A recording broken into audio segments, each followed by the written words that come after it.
So what we have done is that if you are able to serialize the schedule, then we can ensure that there is no conflicts during the execution of concurrent execution of the transactions, right? So generally there are two instructions, read of queue instruction and write of queue instruction, right? So read of queue instruction reads the data item capital Q, and write of queue instruction is used to write the value of data item Q into the memory, right? So we are interested only in working with these two instructions while you are going to check for concurrent execution of their transactions, right? So you consider a schedule where you have two instructions I and J of transactions TA and TJ respectively, right?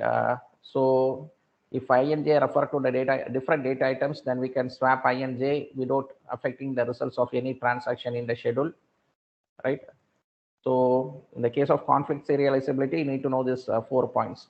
So two instructions I and J from transactions TA and TJ, they are being executing concurrently, right? So T of I performs read of Q operation and T of J performs read of Q operation. So both are going to read the same data item. Then the right, so the order of the occurrence of the transaction does not matter. Whereas if you have this format, the first instruction is going to perform read of data item capital Q. I is going to perform transaction TA is going to perform read of data item capital Q, followed by transaction TJ performing write operation on data item capital Q, right? Then it looks like the transaction TI does not read the updated value or new value of data item capital Q that is being written by transaction TJ, right? So whereas if transaction TJ comes before transaction TI, then it looks like the transaction TI has read only the new value of data item capital Q. It does not read the old value of the data item capital Q, right? So the order of the occurrence of this instruction matters, right? So in the third case also it's similar to second case. TI performs write of Q data write of Q data item, followed by TJ performs read of Q on a particular data item capital Q. So here again the order of the execution of this instruction matters. And the last case is like you are going to perform both transactions TA and TJ, they contain instructions I and J. They perform write of Q data item, write of Q operation on the data item concurrently, right? So here it does not affect. Here you need not worry about the order of the instructions. However, the value obtained by the next read of Q instruction in the schedule S is being affected, right? So we conclude that there exists some conflict in a concurrent execution of the transactions when they refer to the same data item, and at least if one of this instruction is a write operation, right? So initially you are going to rewrite this transaction schedule 4,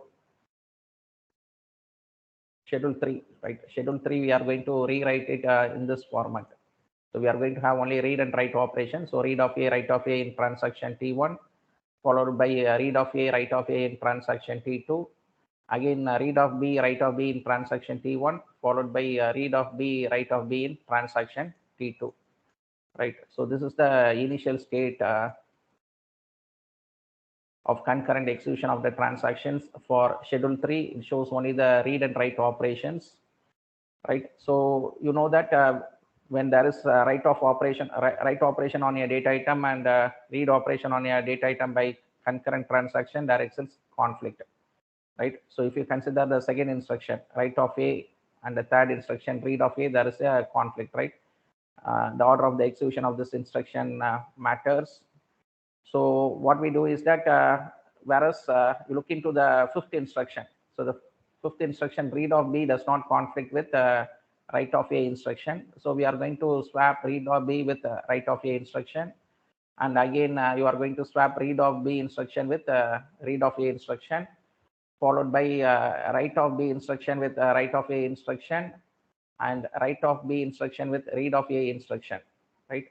So once we swap once you continuous once you continue to swap the instruction, you have this format. You have a serial schedule which is equivalent to schedule 3, where there will not be any conflicts, right? So by means of serializability, conflict serializability, by looking for the different cases, and you are going to serialize the execution of the instructions in the case of concurrent transactions, you'll be able to reduce the conflicts.